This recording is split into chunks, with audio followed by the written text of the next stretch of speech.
books you can read as part of your book club. So these are going to be some books that I think are suitable to be reading as part of a book club. I don't want them to be too challenging, but I do want them to be something that people can very easily discuss together, especially as you are going through the book. If you are interested, we have a book club here. You can join that by becoming a member from as little as £1 a month by hitting join down below or on my channel. YouTube emailed me and said they are now allowing me to give free memberships, so I think maybe you can do that, so you can get a free trial, see if you want to be a member, and then you can join or leave or whatever. Hey! But anyway, let's get into the video today. First up is Yeonnam-dong Smiley Laundry. Again, this is a book that I have made not specifically a video about, but it's been part of other videos, but I genuinely think this book is very suitable for a book club, even though it's quite long. It's like over I don't remember exactly how many pages, and I read the hardback copy, so I can't actually comment on that, but it's quite long. However, I felt like I was just flying through it because it was a read that made me want to keep going, and also each chapter, even though it's broken down into slightly different stories, there was a through line through all of them, done very well. Very similar to Japanese healing fiction. I call this Korean healing fiction, but it's a book where, depending on how often you meet, obviously you can read 1 or 2 chapters between each session, and you can discuss where's it going, what is this thing that they keep referencing, what is this underlying thing, oh, did you notice this person was there before? It's really great. It's emotional, you know, it's kind of sad at points, but it's also happy. It's like something that will appeal to a book club where there was a range of ages as well, because there are some characters who are older, some who are younger, some in romantic relationships, some who aren't trying to get into a romantic relationship.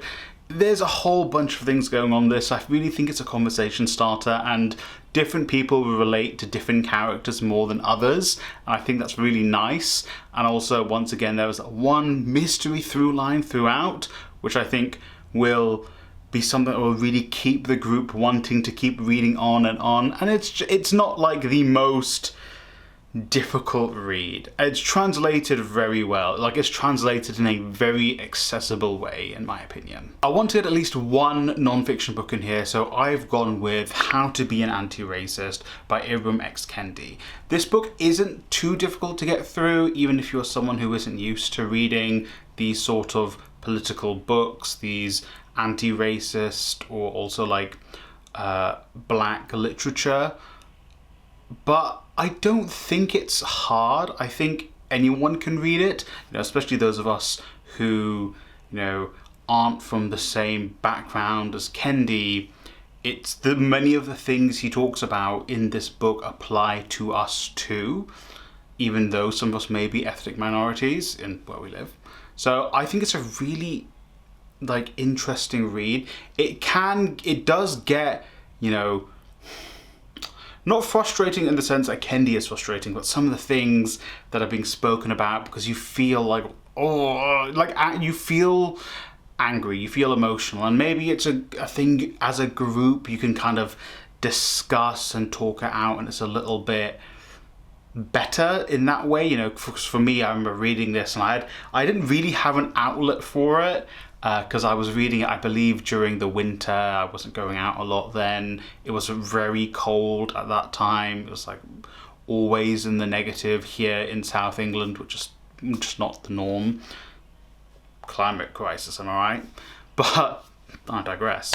I feel like this is the kind of book where if you are as a group going through this, I think that's good for you. And also, like, obviously I read very political books. Many of my videos are about very political books, complex books. This book isn't the most complex, and also I think it's a book that even people who aren't already very politically minded can get into, because I know book clubs are, obviously some of them are very specific, like our book club is generally going to be focused on left-wing literature, or at least literature where we analyse it from a left-wing lens. But you, I think, can get people from all walks of life into reading this, and maybe it would really benefit people from all walks of life. Again, like the previous book, I think a wide range of people can and should be reading this book in particular, and it can actually encourage more discussions and maybe be a gateway into them reading more either not academically inclined, but the more of the things that are on all of the checklists that you have to read, like Angela Davies or anything on the Black Panther reading list, those sort of things. I think it's a gateway for that. But also, it's not like Kendi's book is basic in any way, and not that a basic book is a bad thing, but it's very good at making you question these things, even if you are a person who you think are already in tune with these things. It still will move you and force you into even more of a corner where you weren't used to beforehand. I was going to put one Japanese book on this list, and it was going to be a Hiromi Kawakami book. However, the one I generally recommend, I've not read in a very long time, so I need to reread Strange Weather in Tokyo, and then I will start recommending that again. But I am going to go with Kitchen by Banana Yoshimoto. I think this is a good one because I believe it was Yoshimoto's first book. Sorry, it's her first book, but my first read of Yoshimoto. That's why I confused that. But I think it addresses themes that are still very relevant in our society today and will probably challenge people. So obviously there's going to be spoilers in this. I really should have... This one will have spoilers, actually. Obviously, there are the themes around trans identity, grief, loneliness. Even in my edition, there's the short story at the end, which the title escapes me. Even that sort of has very similar themes in it. And so it's going to definitely push people. It's an older book, so it's from '88. So it is going to spark that discussion of, oh, people were thinking about this back then, even in a country as socially conservative as Japan. Japan is like socially conservative, but also socially liberal. Like, there's different things they're conservative about and different things they're not. And so you've got to think, okay, well, Yoshimoto was talking about this then. What inspired Yoshimoto to do this? Obviously, it's very difficult because Banana Yoshimoto is a very private person. Even when I was doing research, when I initially made the video on this book, it was hard to find anything about her. But it would really push people to maybe face some of their maybe internal biases, particularly, again, if there's not someone who's woke like me. I don't know why I did that. But by doing so, it's going to cause that conversation. And it might rattle a few bones? Not bones. Might rattle a few folks. And in doing so, it's like, that's the point, And also, the stuff about trans identity isn't even the main theme in this book. I guess it's a vehicle for the main theme, which is finding oneself, which is quite interesting, to be honest. It kind of shows how unfortunately we've regressed, where a story about trans identity can be used in a way where it is almost accepted. It's very normal, and it can be part of the character, where there will be some pushback, obviously, from, unfortunately, social conservative characters and social conservative society. I'm not saying social conservative, just conservative. Physical and social, they're all the same thing. That's a whole other topic. But God, I confused myself. Where have I gone? I've gone off the rails here, guys.